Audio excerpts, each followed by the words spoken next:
I was still in my pajamas when I saw the construction crew enter my backyard through the side gate I'd forgotten to lock. The loud rumble of equipment startled me awake faster than my morning coffee ever could. I rushed to my back door, coffee mug in hand, and watched in horror as Karen Wilcox, the infamous HOA president of Sunnyside Estates, stood supervising a team of workers who were driving stakes into the ground, directly through my prized heirloom tomato garden. "Excuse me. What's going on here?" I called out, stepping onto my patio. Karen turned, her platinum blonde bob swinging with military precision. Her lips, painted an aggressive shade of coral, curved into what I'm sure she thought was a pleasant smile. "Oh, good morning, Darren. We're just installing the new community divider. Didn't you get the notice?" I'm Darren Wilson, 34, owner of a modest landscaping business and resident of Sunnyside Estates for exactly 11 months. In that time, I transformed my barren backyard into a thriving garden sanctuary, the one place where I found peace after leaving my corporate job to start my own business. "No, Karen. I didn't get any notice about a fence being built through my property," I said, trying to keep my voice level as I watched a worker's boot crush my Cherokee purple tomato plant, a variety my grandfather had cultivated for decades. "Well, I'm sure it was sent," she replied, flicking an invisible piece of lint from her immaculate beige pantsuit. "The board voted last month to install privacy dividers between all properties. It's for uniformity and increased property values." I stepped forward, placing myself between a worker and my herb garden. "Stop. This is my property, and I haven't approved any construction." Karen's smile tightened. "Actually, Darren, you signed away certain property rights when you purchased in Sunnyside. The HOA has a 10-foot easement on all property lines. If you check your documents, you'll see we have every right to install this fence." My stomach dropped. Had I signed something like that? The home buying process had been a blur of paperwork, and my father had warned me about HOAs, but this house had been perfect, or so I thought. "I need to review those documents before you continue," I insisted. Karen sighed dramatically. "We can't stop construction for one homeowner's confusion. The schedule is already set. If you have concerns, bring them to next month's meeting." By next month, my garden would be destroyed. "I'm calling my attorney," I said, pulling out my phone. Karen's eyes narrowed. "The HOA has legal counsel, Mr. Wilson. We're well within our rights." What Karen didn't know was that my attorney was my father, Douglas Wilson, who had practiced real estate law for 30 years before semi-retiring. He also happened to be visiting me next week, which Karen would soon discover was very unfortunate timing for her. "We'll see about that," I said, already dialing. The workers continued hammering stakes while I explained the situation to Dad. "Don't let them continue, son," he said firmly. "Tell them they're trespassing and need to leave immediately. I'll catch the next flight out." I relayed the message to Karen, who laughed dismissively. "Your father? How sweet. But this is HOA business, not a family matter. My father is Douglas Wilson of Wilson and Hargrove in Chicago. Perhaps you've heard of them? They specialize in property law and HOA disputes," I replied, watching her expression change ever so slightly. For a moment, I saw uncertainty cross her face before she recovered. "Well, he can speak to our attorneys. Meanwhile, we're continuing as planned." She turned to the workers. "Keep going." I spent the rest of the day documenting everything, photographing my garden before the destruction, filming the workers as they cut through my carefully tended beds, and reviewing my HOA documents. To my horror, there was indeed an easement clause, but it specifically stated that homeowners must be given 30 days written notice before any construction, which I definitely hadn't received. The fence was halfway installed by evening, a hideous 6-foot vinyl monstrosity cutting diagonally across what used to be my garden. I noticed something else troubling. The fence didn't follow property lines at all. Instead, it seemed to be deliberately angled to claim the sunniest portion of my yard while leaving my neighbor Nancy's property untouched.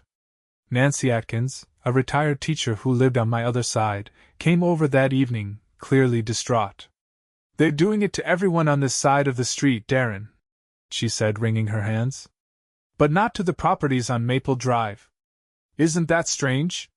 It was strange indeed. Maple Drive was where the newer, more expensive homes were located, including Karen's own residence.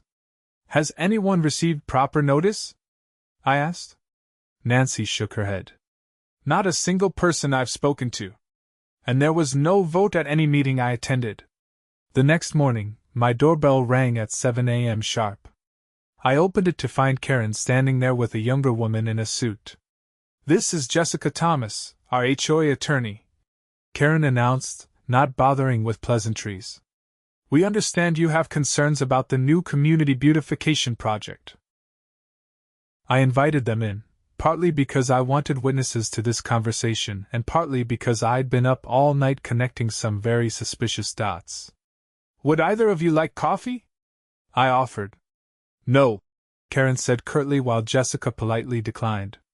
I led them to my dining room table where I'd spread out various documents, my HOA agreement, property surveys, and printed photos of my destroyed garden. "I've reviewed the HOA bylaws," I began, "and found several irregularities with this fence installation. First, there was no 30-day notice as required by Section 4.7. Second, the fence doesn't follow established property lines according to the county survey." Karen waved her hand dismissively. "Administrative oversights. Nothing that invalidates the project. Third," I continued, ignoring her, "there's no record of a board vote approving this specific project in any of the minutes from the last 6 months of meetings." Jessica shifted uncomfortably in her seat. "Mr. Wilson, the board has discretionary authority for certain improvements, and fourth," I said, laying down my final piece of evidence, "I've discovered that Wilcox Fencing Supplies is the vendor for this project. That would be your husband's company, correct, Karen?" Karen's face flushed. "My husband's business won the contract fairly. He submitted the lowest bid." "Interesting, because I can't find any evidence that this project was ever put out for competitive bidding, as required by HOA bylaws for any expense over $10,000. Jessica was now looking at Karen with alarm. "Mrs. Wilcox, you assured me all proper procedures were followed." The doorbell rang again. Perfect timing. "That would be my father," I said, standing up. He caught the red eye. When I returned with my father, Karen's face had lost some of its color. Dad may have been in his 60s, but his reputation preceded him. He had taken down corrupt HOAs and developers across 3 states, and his imposing 6'3" frame and silver hair gave him an air of authority that made even the most confrontational people reconsider their position. "Miss Thomas, Mrs. Wilcox," he said, nodding to each as he set down his briefcase. "I understand there's some confusion about property rights and HOA procedures." "There's no confusion," Karen insisted. "The HOA has clear authority to follow its own bylaws," my father interrupted smoothly. "Which appears not to have happened here." He opened his briefcase and removed a folder. "I've taken the liberty of reviewing all available HOA meeting minutes from the past year. There was no vote on this fence project. There was, however, a rejected proposal in January for a similar project due to excessive cost." Jessica looked increasingly uncomfortable. "I wasn't aware of that. Additionally," Dad continued, "I've examined the financial records that are publicly available to homeowners. In the past year, Wilcox Fencing Supplies has received over $230,000 in HOA contracts, all without competitive bidding." Karen stood up abruptly. "This is ridiculous. I don't have to sit here and be accused of self-dealing? Of violating HOA bylaws? Of potential embezzlement?" Dad suggested calmly. "Because those would all be accurate descriptions of what appears to have happened here." Jessica was now staring at Karen with undisguised horror. "Mrs. Wilcox, you told me all contracts were properly bid and approved." "They were," Karen snapped. "The board approved everything." "The board that consists of you, your sister-in-law, and your husband's golf partner?" I asked innocently. Karen grabbed her purse. This meeting is over. The fence stays. If you have complaints, file them formally with the board. Actually, my father said, I've already filed something. He pulled out another document. This is a temporary restraining order preventing any further construction on this property, signed by Judge Martinez this morning. I've also filed a complaint with the district attorney's office regarding the apparent financial improprieties. Karen froze, her hand on the doorknob. You're bluffing. Dad smiled. I never bluff, Mrs. Wilcox. And I should mention that I've spoken with 17 other homeowners since arriving last night. They've all agreed to join a class action lawsuit against both the HOA and you personally unless all construction stops immediately and a full financial audit is conducted. The look on Karen's face was worth every crushed tomato plant. 3 weeks later, the neighborhood looked very different. The half-built fences had been removed, and the HOA board had been completely restructured following an emergency meeting attended by virtually every homeowner. Karen had resigned in disgrace after a forensic audit revealed that she had been funneling HOA funds to various family businesses for years, not just her husband's fencing company, but also her brother's landscaping firm and her sister's cleaning service. The district attorney was now investigating Karen and her husband for fraud and embezzlement. They'd been quietly trying to sell their house, but word had gotten around, and no offers were forthcoming. As for me, I was rebuilding my garden with help from my neighbors. Nancy brought over some heirloom seedlings her daughter had grown, and several other neighbors contributed plants from their own gardens. You know, Dad said one evening as we sat on my patio looking at the partially restored garden, I've defended homeowners against corrupt HOAs for decades, but Karen Wilcox might be the most brazen I've encountered. I nodded, sipping my beer. The fence was just so obvious. Why did she think she could get away with cutting straight through people's gardens? Dad shrugged. Power corrupts, and she'd been getting away with smaller violations for years. According to your neighbors, she started with minor rule enforcements that benefited her friends, then gradually escalated to controlling contracts and finances. Well, I'm glad she's gone, I said, looking at the freshly turned soil where my tomatoes would grow again. And I'm glad you were here to help. Just doing my fatherly duty, Dad replied with a smile.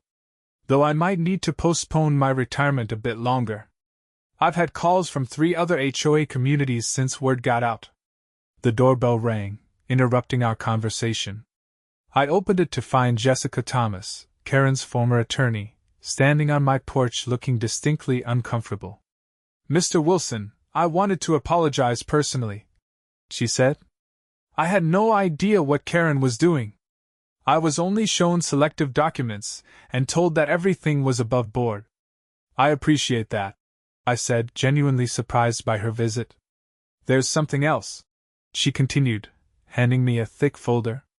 These are copies of all HOA financial records for the past 5 years.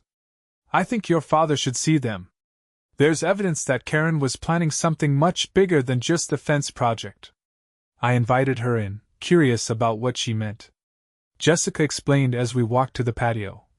Karen had plans drawn up to claim portions of backyards all along this street to create a community space that would actually be a private garden for the executive board members. The fence was just phase 1, establishing the precedent that the HOA could build on your land. Dad leafed through the documents, his expression growing increasingly grave. This goes beyond simple embezzlement. There's evidence here of forged signatures, falsified meeting minutes, and potentially millions in misappropriated funds. I've already spoken with the DA, Jessica said. I couldn't continue representing the HOA in good conscience after discovering this. As Jessica left, promising to help with the investigation, Dad turned to me with a proud smile. You know, son, sometimes standing up to a bully is about more than just protecting yourself. You've helped an entire community. I looked out at my partially restored garden and the neighbors chatting as they worked on their own yards, freely crossing between properties without any unnecessary fences. Karen had tried to divide us with vinyl barriers and bureaucratic bullying, but she'd actually brought us closer together. 2 months later, I watched from my front window as Karen and her husband were escorted from their home in handcuffs, charged with multiple counts of fraud, embezzlement, and conspiracy. The evidence had been overwhelming once the investigation began in earnest.